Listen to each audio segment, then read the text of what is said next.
सोलापूर श्री सिद्धरामेश्वरांच्या यात्रेत हरवलेली ती चिमुकली 1 वर्षानंतरही सापडली नाहीत।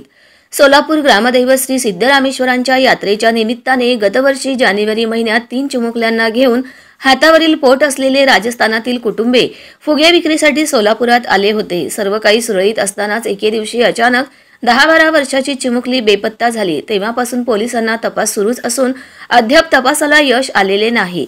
ऑपरेशन मुस्कान 13 अंतर्गत शहर पोलिसांनी अनेक बेपत्ता मुले, महिला, पुरुषांचा यशस्वीपणे तपास केला। त्यात घरातून निघून गेलेल्यांचाही समावेश आहे। पण मागच्या वर्षी जानेवारीत ग्रामदैवत श्री सिद्धरामेश्वरांच्या यात्रेतून बेपत्ता झालेल्या चिमुकलीचा अद्याप तपास लागलेला नाही।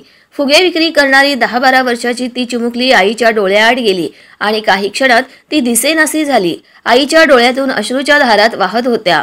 तशात ती आपल्या पोटच्या गोळ्याला शोधत होती, मात्र ती कोठे गायब झाली, पुन्हा दिसलीच नाही। त्यानंतर त्या चिमुकलीच्या आई वडिलांनी सदर बाजार पोलीस ठाणे गाठले, फिर्याद दिली।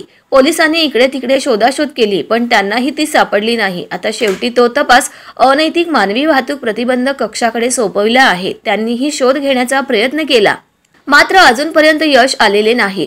अनैतिक मानवी वाहतूक प्रतिबंधक कक्षाने पुण्यासह सोलापूरच्या जवळील जिल्ह्यांमध्ये शोधाशोध केली। याशिवाय राज्यातील सर्व चाइल्ड लाईनला कळवले, रेल्वे स्थानकांवर पोस्टर लावले, CCTNS द्वारे सर्व पोलीस ठाण्यांना कळविले, पोलीस पाटलांच्या व्हॉट्सअप ग्रुपवर ही माहिती पाठवली, मात्र अद्याप ती चिमुकली पोलिसांना सापडली नाही।